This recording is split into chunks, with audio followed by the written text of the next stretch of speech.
Keir Starmer, David Lammy and this Labour government have behaved in the most despicable fashion since getting battered at the local elections. Instead of asking themselves how that happened and why thousands of people protested all across London today in a show of patriotism, they doubled down. Hours before today's Unite the Kingdom march, Deputy PM David Lammy posted on X, "These march organisers are spreading hatred and division. They do not reflect the Britain I'm proud of."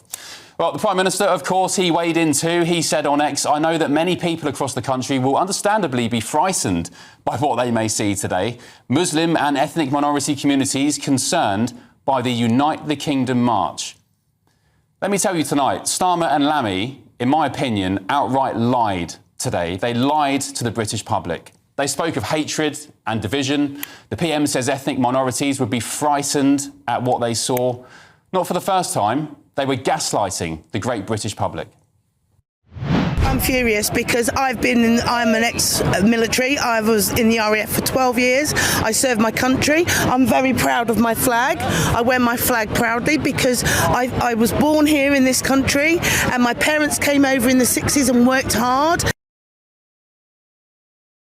Starmer and Lammy were repeating a series of smears in the build-up to and during today's march. Permanently online loser Harry Eccles posted on X, "Petrifying displays of white supremacy. Since when did the UK get infected with Christo-fascism? This isn't the USA." Yeah, it's not the USA, but maybe we should start taking tips from our friends across the pond. Just an idea. They're in the process of fixing their country after it was completely wrecked by Liberals. And to describe a show of religious faith as an infection of Christo-fascism is nothing less than disgusting. Here's one of the Christian fascists Harry Eccles is surely talking about. From Nottingham, and I stand for this cross, which is Christianity, and I stand for togetherness, and I stand for British values because I'm British. Wow, what a fascist. Absolutely vile stuff. Well, at the same time as the Unite the Kingdom march today, counter-protesters held a pro-Palestine march, which, if you follow the narrative of the lying left-wing propagandists, surely that would be full of peace and love.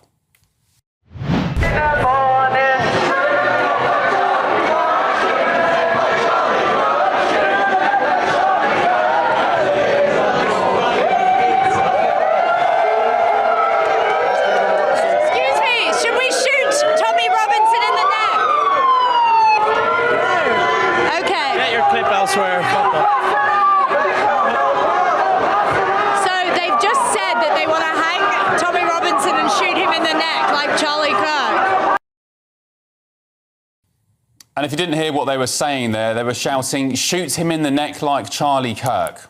But hang on a minute. This wasn't what Sadiq Khan was promising on X today. He wrote, "Hate is loud, love is louder.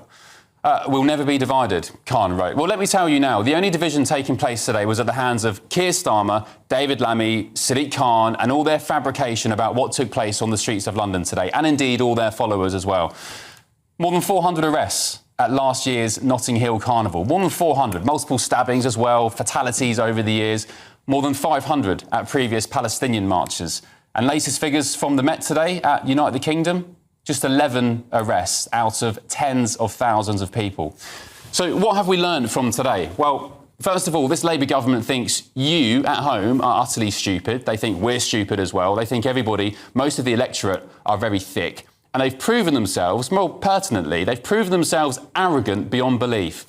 Not once do these people, the government, Keir Starmer, David Lammy, not once have they asked themselves why Britons feel they need to take to the streets of Britain today and protest, or, indeed, why they were wiped out at the ballot box. No inquisition, no curiosity, no self-reflection, just name-calling. Their self-indulgence has finished them. And maybe they should have taken heed of Trevor Phillips' advice last year after the first Unite the Kingdom rally. The most alarming aspect of the event was just how normal the vast majority of the marches were. I spent an hour or two amongst them, and my own impression was that they were mostly the sort of people you'd meet in a country pub or in half-time queue for the loo at football or at a concert. There was a sprinkling of black and brown faces, and the event was brought to a close by a gospel group singing Jerusalem. All that must worry the traditional mass parties, Labour and Conservatives, now polling at less than 40% between them.